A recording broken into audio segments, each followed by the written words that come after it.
The Federal Emergency Management Agency is planning to distribute over $608 million in grants to states and local jurisdictions for constructing additional immigration detention facilities. This initiative aligns with the Trump administration's objective to expand U.S. detention capacity and expedite the deportation of millions of individuals. In a notice detailing the new detention support grant program, the agency explained, "This will alleviate overcrowding in the U.S. Customs and Border Protection's short-term holding facilities, advance the U.S. Department of Homeland Security's immigration enforcement plans, and support U.S. Immigration and Customs Enforcement's operational priorities." The funding will aid in creating more facilities similar to Florida's Alligator Alcatraz Detention Center, a converted swamp airstrip. Detainees have reported facing harsh conditions, mistreatment, and limited access to legal counsel at this facility. The center has been subject to legal challenges from environmental, tribal, and civil rights organizations. Florida has indicated it will seek federal reimbursement for the facility, which has already cost the state $245 million in contracts for construction and operation.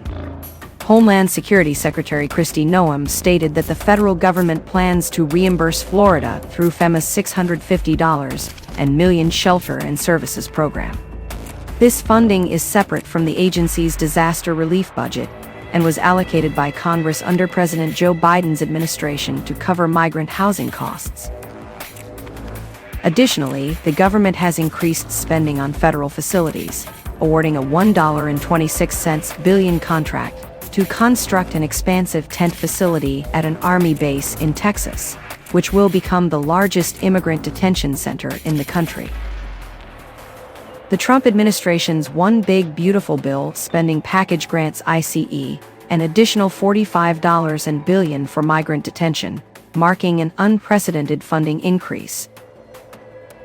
This surge in detention spending occurs as the Trump administration aims to reduce Fema's federal presence. In April, Fema announced the termination of the Building Resilient Infrastructure and Communities Grant Program, which focused on natural disaster prevention, leading to a lawsuit from Democrat-led states.